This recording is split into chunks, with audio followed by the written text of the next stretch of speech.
Majunya Anies Baswedan sebagai calon presiden 2024 membuat PDI Perjuangan harus melakukan perhitungan ulang. Menurut Direktur Eksekutif Poltreking Indonesia Hanta Yuda, PDIP sedianya lebih ingin mengajukan sang putri mahkota Puan Maharani sebagai calon presiden. Itu jika Anies Baswedan tak dicalonkan oleh Partai Nasdem. Namun begitu Nasdem mengumumkan mencalonkan Anies pada pemilu presiden mendatang, PDIP sepertinya berubah pikiran.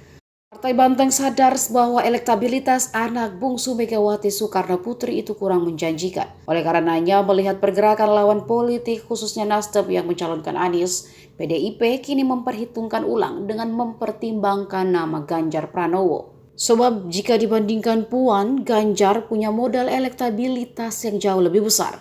Tingkat elektoral Gubernur Jawa Tengah itu menjadi yang tertinggi menurut survei berbagai lembaga. Dengan demikian, menurut Hanta masih terbuka peluang bagi Ganjar untuk dicalonkan PDIP sebagai Presiden 2024.